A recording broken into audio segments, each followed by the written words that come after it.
चलो बच्चों, तो आज हम लोग मैथ्स में चैप्टर नंबर 4 कंटिन्यू करें, जो चैप्टर का नाम है लीनियर इक्वेशंस इन टू वेरिएबल्स। देखो, इस चैप्टर में हमने स्टार्टिंग में इसका मीनिंग समझा था चैप्टर का। इनमें से एक्स और वाई की तीन तीन चार चार वैल्यूज कैसे ढूंढते हैं वो हमने समझा था, और कल के वीडियोस में हमने इसके ग्राफ भी देखे थे। ठीक है ना, हम लोग एक्सरसाइज 4.3 देख रहे थे कि जिसमें linear equation in two variables के ग्राफ थे। हम लोगों ने इसके 3 क्वेश्चंस देखे थे, क्वेश्चन 1 2 3। आज हम लोग उसे आगे कंटिन्यू करें, क्वेश्चन नंबर 4 से देखें हम लोग। ठीक है ना, वही ग्राफ के ही क्वेश्चंस हैं। अब आगे के क्वेश्चंस देखें। अब क्वेश्चन नंबर 4 में है ना, आपको प्रॉब्लम सम की तरह सेंटेंस दिए हुए हैं ये। उस पर से पहले हमें इक्वेशन बनानी है और फिर उस पर से फिर ग्राफ बनाएंगे। ठीक है, देखो क्या दिया हुआ क्वेश्चन में कि a taxi fare in a city is as follow. For a first kilometer, the fare is rupees 8, and for the subsequent distance, it is rupees 5 per kilometer. Taking the distance cover as x kilometer and total fare is rupees y, write a linear equation for this information and draw its graph. यहाँ क्या दिया हुआ है कि कोई एक city में taxi fare, taxi का जो भाड़ा होता है ना, वो इस तरह से है कि पहले किलोमीटर का, फर्स्ट किलोमीटर के 8 रुपए लगेंगे, उसके बाद हर किलोमीटर के 5 रुपए लगेंगे। ऐसा ना, ये दिया हुआ है उसमें। अब क्या दिया हुआ है कि जो डिस्टेंस है ना, उस डिस्टेंस को x सपोज करो, कितनी दूर गए वो x सपोज करो, और टोटल फेयर मतलब कितना भाड़ा लगा उसे y सपोज करो। उसकी लीनियर इक्वेशन बनाओ और उस लीनियर इक्वेशन पर से फिर ग्राफ ड्रॉ करो। बरोबर, तो ऐसे हम लोग इक्वेशन बनाए ना पहले। तो इक्वेशन बनाने के लिए जो x और y सपोज करते हैं वो यहाँ दिया हुआ ही है कि let total distance cover equal to x, कि कितना डिस्टेंस हुआ उसे x सपोज करें, and total fare equal to y, कि टोटल फेयर कितना भाड़ा हुआ उसे y सपोज करें। अब कंडीशन के लिए क्या दिया हुआ है कि for a taxi fair the fair of first kilometre is rupees 8 and that of subsequent distance is rupees 5 पर किलोमीटर, कि पहले किलोमीटर के 8 रुपए लगेंगे और उसके बाद हर एक किलोमीटर के 5 5 रुपए लगेंगे। ऐसा दिया हुआ है ना इसमें। इसका मतलब देखो कि सबके समझो 5 5 रुपए ही लगते हैं, 8 मत गिनो। समझो अगर वो 10 किलोमीटर चला भी तो सबके 5 5 रुपए ही, खाली पहले किलोमीटर के 3 रुपए ज्यादा है ना। पहले किलोमीटर के 3 रुपए ज्यादा ना, मतलब अप्रोक्सीमेट समझो, अंदाजे से समझो कि वो अगर 10 किलोमीटर चला है, 10 किलोमीटर वो चल रहा है, बरोबर, गाड़ी में गया वो 10 किलोमीटर, तो हर किलोमीटर के कितने रुपए, 5 रुपए। तो हर किलोमीटर के 5 रुपए, तो मतलब उसका भाड़ा कितना हुआ, उसका टोटल फेयर कितना हुआ, 50 रुपीज। लेकिन 50 रुपीज में सिर्फ पहले किलोमीटर के 3 रुपए एक्स्ट्रा लगेंगे। मैंने वो भी साथ में ही गिन लिया कि समझो 10 के ही मैंने 5 रुपए गिन लिए। लेकिन जो पहला किलोमीटर है ना, उसमें 8 रुपए मतलब 3 रुपए एक्स्ट्रा। तो 10 किलोमीटर के 5 रुपए के हिसाब से 50 रुपए, और पहले के खाली 3 रुपए एक्स्ट्रा, तो उसको क्या गिन लेंगे, +3। समझो अगर ये होता ही नहीं, ये 8 रुपए अगर होते ही नहीं, ऐसे ही कहा जाता कि सबके 5 रुपए लगते हैं, तो फिर 10 किलोमीटर के पूरे 50 रुपए लग जाते ना। लेकिन पहले किलोमीटर के खाली 3 रुपए ज्यादा है, तो मतलब 50 में +3 कर देंगे ना। ऐसा ना, बरोबर। तो इसकी इक्वेशन जो बनेगी ना, वो इक्वेशन ऐसे बनेगी कि टोटल फेयर, जो टोटल भाड़ा है, उसे हमें क्या सपोज करना है, y सपोज करना है। तो y equal to total fair ही लिखेंगे ना स्टार्टिंग में, कि टोटल फेयर इक्वल टू मतलब कि y इक्वल टू हर एक के कितने रुपए लगते हैं, 5 रुपीज ना। हर डिस्टेंस के 1 किलोमीटर के कितने, 5 रुपए। तो इसलिए उसको 5x +3, +3 किसका, तो ये पहले के खाली 3 रुपए ज्यादा थे, इसलिए ये इक्वेशन बन जाएगी y इक्वल टू 5x +3। ये इक्वेशन आ गई ना। अब देखो ये इक्वेशन हमने बना ली। अब इस इक्वेशन पर से हमें ग्राफ बनाना है। तो इक्वेशन से ग्राफ कैसे बनाते हैं वो तो कल देखा था ना आपने, कि पहले जो ये इक्वेशन है उस इक्वेशन से कम पहले 3 वैल्यू ढूंढते हैं ना, 3 वैल्यू, कि y इक्वल टू 5x +3, तो इस x की जगह पर कोई भी वैल्यू लिखें, 0 1 2 3 जो वैल्यू रखनी हो। समझो x की जगह पर अगर 0 लिखा हमने पहले x की जगह पर 0, तो ये 5x मतलब 5 मल्टीप्लाई 0 प्लस 3, तो 5 मल्टीप्लाई 0 कितना होगा, 0 ही होगा, 0 प्लस 3, तो 0 प्लस 3 3, कि x पे 0 तो y पे 3। अब समझो x पे -1 रखा, मैंने -1 रखा, आप भले +1 रख सकते हो, कोई भी किसी का भी ग्राफ बनाओ। तो समझो x पे अगर -1 रखा ना, तो 5 मल्टीप्लाई -1 प्लस 3, तो 5 1 जा -5 प्लस 3, तो आंसर -2। फिर x इक्वल टू -2 रखा, मैं फिर से बोल रहा हूँ, यहाँ पे आप कोई भी वैल्यू रख सकते हो, जरूरी नहीं -2 ही, कि आप लोग चाहिए तो +2 रखो, कि 3 रखो, कि जो वैल्यू आपको रखनी हो। कि समझो मैंने यहाँ पर अगर -2 रखा है, तो यहाँ 5 मल्टीप्लाई -2 प्लस 3, मतलब 5 2 जा -10 प्लस 3, तो -7। अब ये जो x और y की वैल्यू मिली उसे फिर टेबल में लिखते हैं ना, बरोबर, और ये सेंटेंस लिखते हैं, कल पता है ना ग्राफ में ऐसे ही किया था हमने। फिर ये सेंटेंस लिखते हैं कि plotting this value in a graph we get a straight line A B which shows the equation y equal to 5x plus 3। और इसे फिर हम लोग ये ग्राफ में बना दें, कि यहाँ ग्राफ में ये जैसे फिर वैसे ही ग्राफ बनाते हैं, x और y एक्सिस पे, x पे यहाँ प्लस में 1 2 3, इस तरफ माइनस में, y में ऊपर +1 2 3, नीचे -1 2 3। फिर वैल्यू रखेंगे कि जैसे x पे 0 और y पे 3, ठीक है ना, x पे 0 y पे 3, तो देखो x पे 0, ये x पे 0 और y पे 3, तो पॉइंट कहाँ बनेगा, यहाँ बनेगा, तो वहाँ पे लिखेंगे ना 0 एंड 3। फिर x पे -1 और y पे -2, तो x पे -1 कहाँ पे है, x पे -1 ये रहा, ठीक है ना, इस तरफ, और -2, तो -2 यहाँ नीचे y पे, तो x पे -1 और y पे -2 दोनों जहाँ ज्वाइंट होंगे ग्राफ में, वहाँ ये पॉइंट लगाएंगे, ठीक है, -1 और -2। और फिर तीसरा कि x पे -2, y पे -7, तो x पे -2 कहाँ पर है, x पे -2 ये रहा, और y पे -7 नीचे, तो y पे -7 ये रहा, ये -2 और -7 दोनों जहाँ ज्वाइंट होंगे ना, तो वो ये कहलाएगा -2 एंड -7। ये जो 3 पॉइंट मिल जाएंगे ना, फिर इन तीनों पॉइंट में से एक सीधी लाइन बना लेंगे, ठीक है, और इस लाइन पे ये इक्वेशन लिख देंगे, y equal to 5x plus 3, कि ये इक्वेशन बन गई, बरोबर। ऐसे ये ग्राफ बनाया ना। अब जैसे हमने क्वेश्चन 4 देखा ना, ऐसे ही अब क्वेश्चन नंबर 5। तो अब क्वेश्चन 5 में क्या दिया हुआ है कि from the choice given below choose the correct equation whose graph are given in the figure. अब यहाँ क्या दिया हुआ है, आपको हमेशा कैसे होता था, ऐसी इक्वेशंस बनी हुई होती थी, क्वेश्चन में ऐसी इक्वेशंस होती थी ना, उस पर से आप ग्राफ बनाते थे। अब आपको ये फिगर 1 में ग्राफ ही दिया हुआ है, आपको बताना है कि ये ग्राफ की करेक्ट इक्वेशन कौन सी है, ठीक है ना, इसमें से कौन सी इक्वेशन करेक्ट है ग्राफ के लिए, वो बताना है।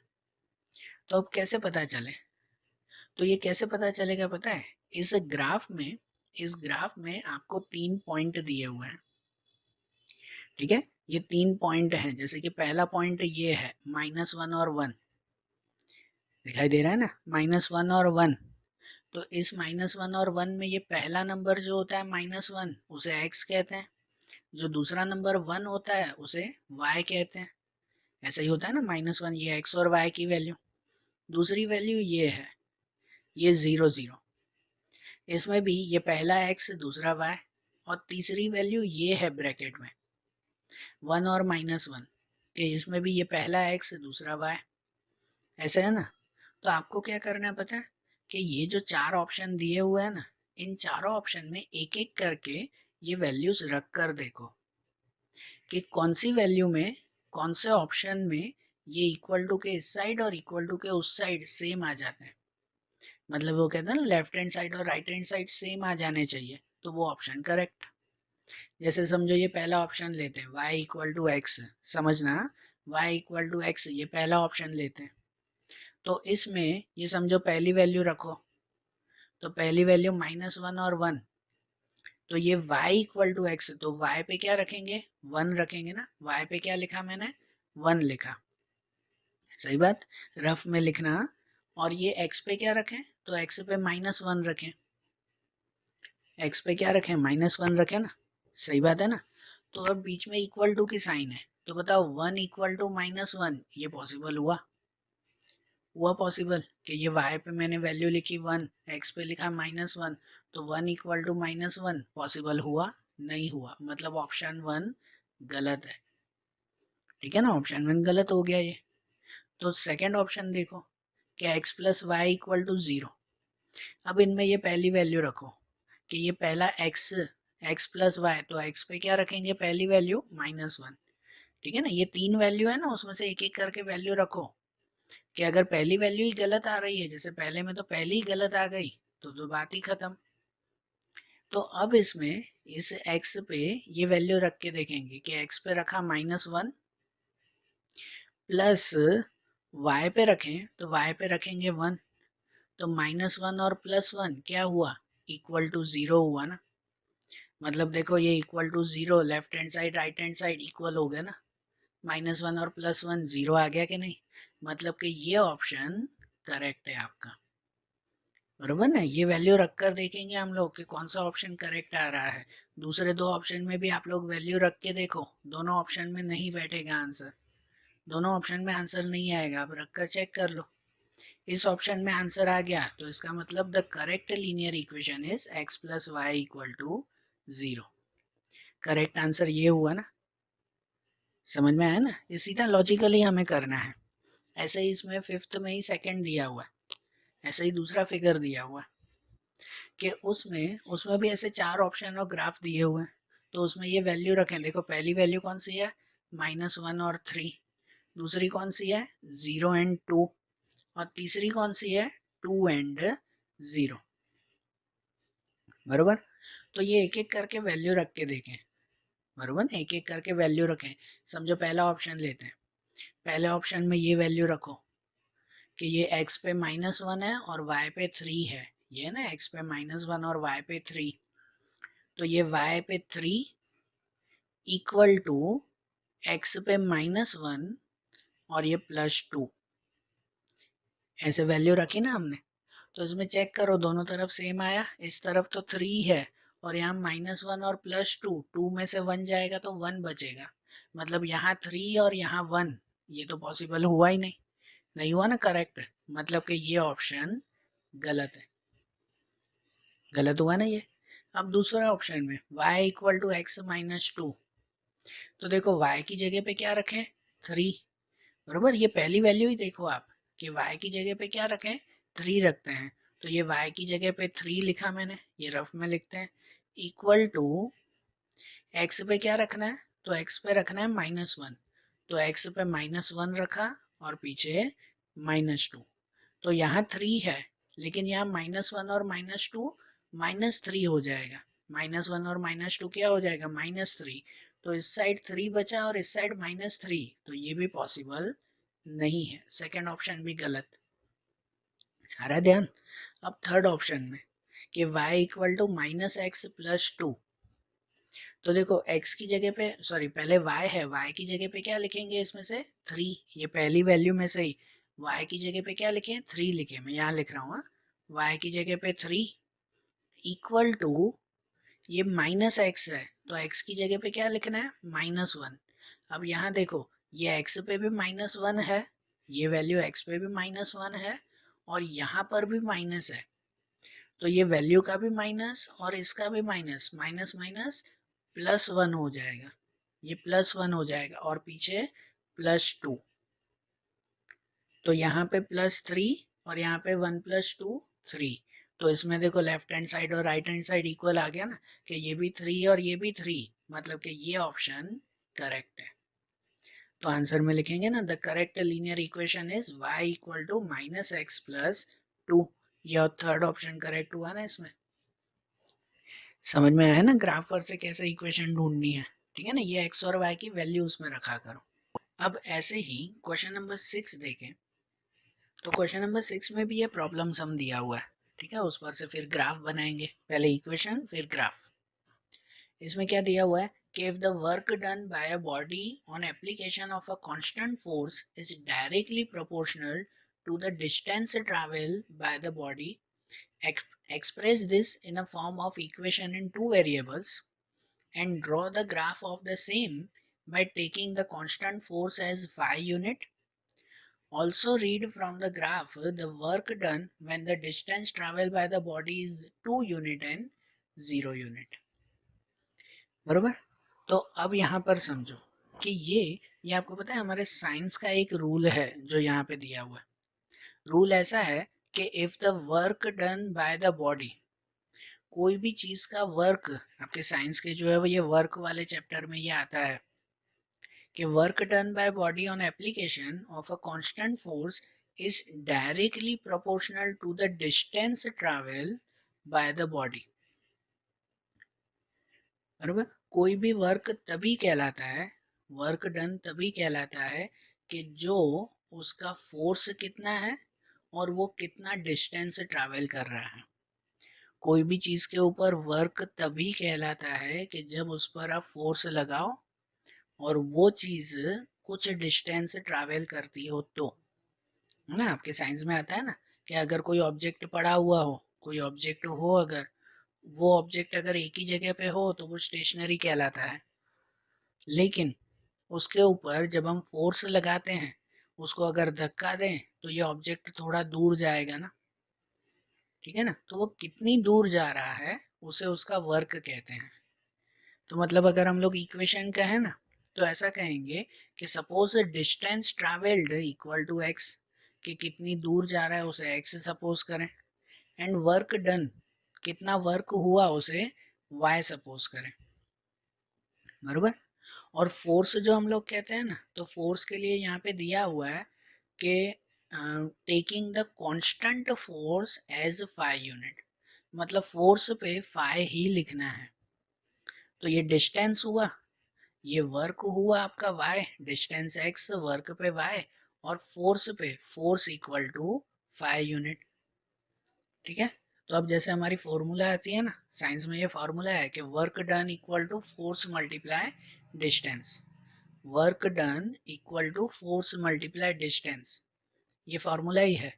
तो वर्क डन को क्या सपोज किया हमने, y, तो मतलब कि y equal to force, force कितना है तो फोर्स फाई, तो फोर्स पे फाई मल्टीप्लाई डिस्टेंस, तो डिस्टेंस कितना है x, तो मल्टीप्लाई डिस्टेंस पे x, तो y equal to phi x, ये इक्वेशन बन गई। बराबर ना, y equal to phi x, ये इक्वेशन बनी। और अब इस इक्वेशन में जो आपको पता है x और y पे हम लोग अपनी अपनी वैल्यू लगा देते थे ना, 0 1 2 कुछ भी लिखो वैल्यू। यहाँ पे आपको वैल्यू भी दी गई है, क्या दिया हुआ है कि read from the graph the work done when the distance travel by the body is 2 and 0 unit. कि अगर डिस्टेंस को हमने x सपोज किया ना, कि अगर डिस्टेंस x पे 2 और 0 आता हो, 2 लिखो एक बार 0 लिखो, तो वर्क कितना होगा, मतलब कि y कितना होगा वो सपोज करना है। मतलब x पे है ना, इसमें 2 और 0 ये वैल्यूज रखनी है, ठीक है। तो देखो अब जो ये इक्वेशन बनी उस पर से ग्राफ बना है, वो ग्राफ तो जैसे बनाते हैं वैसे ही, कि अगर हम लोग ये ग्राफ बनाए ना तो इन ग्राफ में y equal to phi X, कि जहाँ इस x की जगह पर कोई भी वैल्यू लिखें, कि जैसे दो वैल्यू तो आपको क्वेश्चन में दी हुई थी, 0 लिखनी थी 2 लिखनी थी, तो समझो x इक्वल टू 0, तो x इक्वल टू 0 लिखा हमने उसमें, तो y equal to phi X है ना, तो phi multiply 0, phi multiply 0 0, y equal to 0।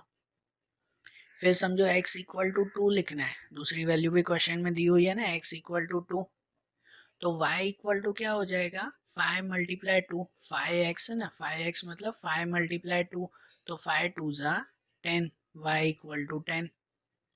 फिर समझो x इक्वल टू 1 लिखा मैंने, तो यहाँ 5x, तो y इक्वल टू 5 मल्टीप्लाई 1, तो y इक्वल टू 5। और समझो x इक्वल टू -1 भी लिखा, यहाँ मैंने 4 वैल्यू ढूंढ ली, बरोबर ना। आप भले 3 ढूंढ सकते हो, इसमें -1 नहीं ढूंढो तो भी चलेगा, कम से कम 3 वैल्यू चाहिए होती है, 3 से ज़्यादा ढूंढो तो भी चलेगा। समझो x इक्वल टू -1 लिखा, तो y इक्वल टू 5 मल्टीप्लाई -1 कितना मिलेगा, y इक्वल टू -5। ये वैल्यू मिल गई ना। तो इन वैल्यू को हम लोग इस टेबल में लिखते हैं, ये चारों वैल्यू को लिखी और उस पर से ग्राफ के plotting this value in a graph we get a straight line A B which show the equation y equal to 5x। ठीक है, तो इस पर से जो हम लोग ग्राफ बनाए ना, तो ये ग्राफ की वैल्यू आ जाएगी, ये एक एक करके वैल्यू लिखेंगे इसमें कि जैसे पहली x पे 0 और y पे भी 0, दोनों 0 0, तो वो तो ये ओरिजिन कहलाता है ना, बरोबर ना। यहाँ पर ये पॉइंट आ जाएगा ओरिजिन पे। फिर x पे 2, y पे 10, तो x पे 2, तो x पे ये +2 आया, और y पर 10, तो y पे ये +10, दोनों जहाँ ज्वाइंट हो रहे हैं वहाँ ये पॉइंट, बरोबर, ये 2 और 10, ये पॉइंट मिल जाएगा उसमें। फिर तीसरा 1 एंड 5, तो देखो x पे ये +1 और y पे ये +5, तो ये +1 और +5 उस पे ये पॉइंट मिल जाएगा। ठीक है, आप लोग ग्राफ में ये अच्छी तरह से तैयार करना। फिर -1 एंड -5, तो x पे -1 यहाँ आएगा ना लेफ्ट हैंड साइड, और y पे -5 ये नीचे, तो ये -1 और -5 ये दोनों जो जॉइंट होंगे जहाँ पर, वहाँ ये पॉइंट आएगा, बराबर। और ये जो 4 पॉइंट होंगे ना, इन चारों पॉइंट में से जॉइंट करती हुई ये सीधी लाइन बनाएंगे, ये सीधी लाइन बनाएंगे, और इस लाइन पर फिर ये कहीं पर भी ये इक्वेशन लिख देंगे y इक्वल टू 5x। तो ये इक्वेशन भी मिल गई ना हमें, समझ आया ना ये। तो अब जैसे ये तैयार हुआ ना, अब जैसे ये तैयार हो गया y इक्वल टू 5x, तो उस पर से जैसे हमें क्वेश्चन की स्टार्टिंग में बताना था कि अगर x पे 2 रखो तो y पे कितना मिलेगा, उसमें क्वेश्चन में था ना कि x पे 2 रखो तो y पे कितना होगा, या तो x पे अगर 0 रखो तो y पे वैल्यू कितनी मिलेगी। ये ग्राफ में भले ही बना दिया, फिर सेंटेंस में भी तो लिखना होगा ना, तो सेंटेंस में फिर सो करके लिखेंगे, so if distance travel bye x is 2 unit, कि अगर डिस्टेंस 2 है मतलब कि x पे अगर 2 है, work done y is 10 units, तो वर्क डन y पे कितना होगा, 10 होगा। And if distance travel x is 0 unit, कि अगर समझो x पे 0 है, then work done y is 0 unit, तो y पर भी 0 आएगा, बरोबर ना। x पे अगर 2 तो y पे 10, और x पे अगर 0 तो y पर भी 0 आएगा, समझे ना, ध्यान आया ना ये क्वेश्चंस। ठीक है, अब देखो जैसे क्वेश्चन नंबर 6 देखा, ऐसे ही अब इसमें क्वेश्चन नंबर 7 देखें। तो क्वेश्चन नंबर 7 भी ऐसा ही है, इसमें दिया हुआ है कि Yamini and Fatima, two students of a class 9th of a school, together contribute ₹100 toward the Prime Minister Relief Fund for the help the earthquake victims. Write the linear equation which satisfy this data. You may take their contribution as ₹x and y and draw the graph of the same.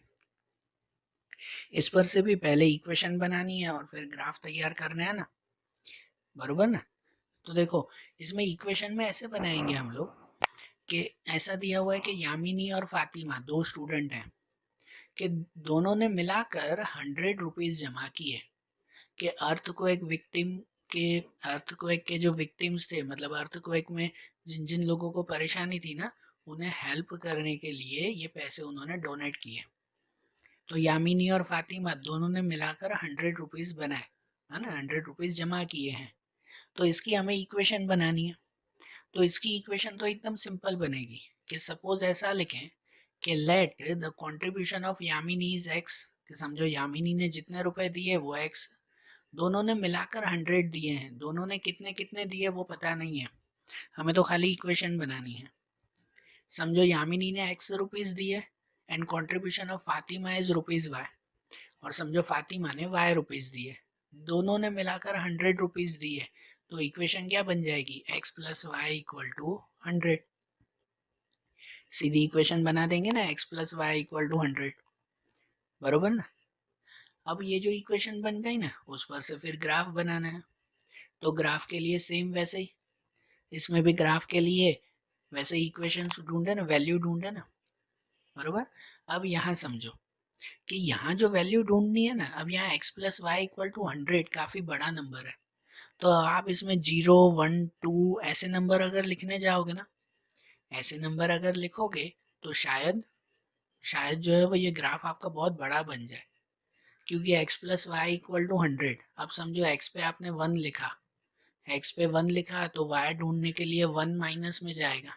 तो 100 minus 1 99। तो x पे 1 y पे 99। तो आप जब graph बनाओगे तो graph में जब x और y का ग्राफ बनाते हो तो ग्राफ में y में 99 ऊपर तक कहाँ लिखोगे, कहाँ लिखोगे? 99 नंबर आएगी आपकी ग्राफ बुक में? नहीं आएगा ना। तो ऐसे में थोड़ा समझो, x plus Y equal to 100 ये वैल्यू दी गई है ना, तो x और y पे है ना जितना हो सके 10 10 की वैल्यू, इसका ग्राफ है ना 10 10 में बनाओ, रखो 10 20 30, बरोबर। ऐसे वैल्यू आप रख सकते हो। या तो जैसे मैंने सिंपल रख दिया कि x पे 0, x पे 50 और 100, मैंने ऐसे रख दी 0 50 100। तो जितने हो सके ना इसमें बड़ी वैल्यू रखो और 10 10 की वैल्यू रखो, 10 20 30 40 50 60 70 80 90 ऐसी वैल्यूज रखो, तो ग्राफ इजी बनेगा। ठीक है ना, इसका ग्राफ 10 10 में ही बनाया करो। तो अब जैसे मैंने वैल्यू रखी है, आप लोग तो दूसरी भी वैल्यूज रख सकते हो। तो यहाँ जैसे मैंने पहले x पे 0 रखा, तो x plus Y equal to 100, मतलब कि 0 प्लस वाई इक्वल टू 100। तो ये 0 इस तरफ माइनस में जाएगा, मतलब कि y इक्वल टू 100 माइनस 0, तो y इक्वल टू भी 100। वैसे ही x पे 50, तो x प्लस वाई मतलब कि 50 प्लस वाई इक्वल टू 100। तो ये प्लस 50 यहाँ जाएगा माइनस में, तो y इक्वल टू 100 माइनस 50, तो y इक्वल टू कितना मिल जाएगा 50। और समझो x पे 100 लिखा, तो x plus Y equal to 100, मतलब कि 100 प्लस वाई इक्वल टू 100। तो y ढूंढने के लिए ये 100 माइनस में, तो y इक्वल टू 100 माइनस 100 0। फिर ये तीनों वैल्यू यहाँ पे लिख दी टेबल में, बराबर। और वही सेंटेंस कि plotting this value in a graph we get a straight line A B which shows the equation x plus Y equal to 100। और इस पर से ये ग्राफ बने। मैंने जैसे बताया ना कि इसका ग्राफ या तो 10 20 30 करके बनाया करो, या मैंने 50 50 लिया था ना, तो इसलिए मैंने ग्राफ पे 50 लिए, एक्स पे इस तरफ 50 100 150 200, और इस तरफ -50 -100 -150 -200। यहाँ y पे भी ऊपर 50 100 150, और यहाँ y पे नीचे -50 -100 -150। ठीक है, आप जैसी वैल्यू रखो। हाँ, आप लोग अगर वहाँ पर 10 20 30 वैल्यू रख रहे हो, तो यहाँ ग्राफ में भी यहाँ पर 10 20 30 40 चारों तरफ वही लेना, बरोबर। देखो अब मैं ये वैल्यू रखूँ कि जैसे पहले x पे 0 और y पे 100, तो x पे 0 यहाँ बीच में और y पे 100 ये ऊपर, ये पॉइंट यहाँ बनेगा ना, 0 एंड 100। फिर दूसरी वैल्यू, तो दूसरी वैल्यू में है x पे 50 एंड y पर भी 50। तो x पे +50 यहाँ ये पहला नंबर, और y पे +50 ये ऊपर पहला नंबर, दोनों जहाँ ज्वाइंट होंगे ना वो ये नंबर बनेगा 50 एंड 50। ठीक है, फिर x पे 100 और y पे 0। ठीक है, तो x पे +100, तो x पे +100 यहाँ पर, और y पे 0 तो ये बीच में ही है, तो मतलब यहीं पे ही आएगा ना +100। तो ये जो 3 पॉइंट मिलेंगे ना, उन तीनों पॉइंट में से सीधी लाइन बना देंगे और कॉर्नर पे वो इक्वेशन लिख देंगे x plus Y equal to 100। तो ये बना ना, ये भी ग्राफ, ध्यान आया ना। ठीक है, तो आज जैसे हमने ये ग्राफ देखे ना, ऐसे ही अब हमारे चैप्टर का एक आखिरी पॉइंट है जो हम लोग कल के वीडियोस में देखेंगे। Okay, thank you.